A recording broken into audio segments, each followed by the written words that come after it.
Hi guys, bumili nga pala ako ng bagong cellphone. Galaxy S25 Plus 512 GB. S Plus lang S25 Plus lang ang binili ko kasi mahal ang S Ultra. Kuan ang napili ko pala. Gray ang kulay nito guys. Gray. Maganda na rin ang camera nito guys. Para na din siyang S Ultra. Kasi magkasunod. Malapit na to sa S Ultra eh. S25 tapos plus. S25 Plus lang ito. Galaxy S25. Maganda siya guys. Kagabi ko ito nabili.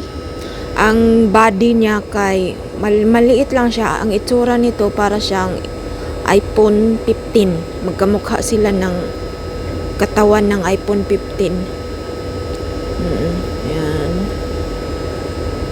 Hindi ko pa tinanggal yung ito ba yung sa screen kasi bibili pa ako ng glass protector tsaka yung casing niya.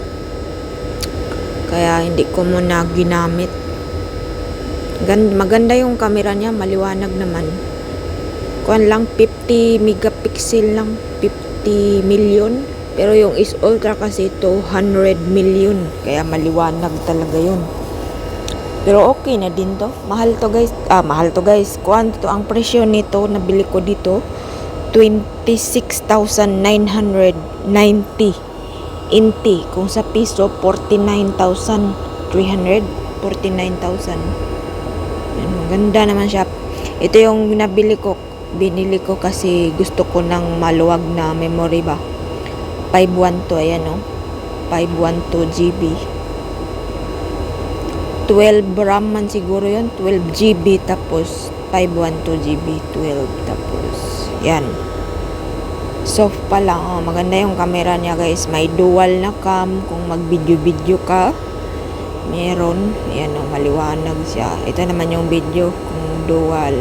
Zoom in, makikita kung mag zoom in ka, tas yan o, may dual ito, dual, makikita ako. Yan. Ganda no, kung mag video ka. Ito na yung binili ko kasi yung luma ko, itong ginagamit ko ngayon. Kuhan ito, M53 ito. 2022 ko to binili. So mag 5 taon na din. Kaya itong bago ko ngayon, aalagaan ko. Grabe yung mga cellphone ngayon, no? Ang mahal, no? Susugal ka kahit ang mahal. Kulang-kulang 50,000 ito. Malaking bagay na rin ito ba? Makapagpatayo ka na ng bahay nito. Or bili ka ng gold. Kung practical ba, bili ka ng gold or kalabaw. Pero minsan lang naman to guys. Minsan, ginagamit din naman natin. Gift lang sa sarili natin kasi hindi naman siya madalas. Yun. Ito lang yung cord lang yung libre, wala yung saksakan ba. Wala yung saksakan niya. Ito lang yung libre, tas may ganyan. Taiwanese. Ang boss nito ay Korean pero ito gawa ng Vietnam. Buti pa yung Vietnam. Doon nag-i-export, sa atin wala.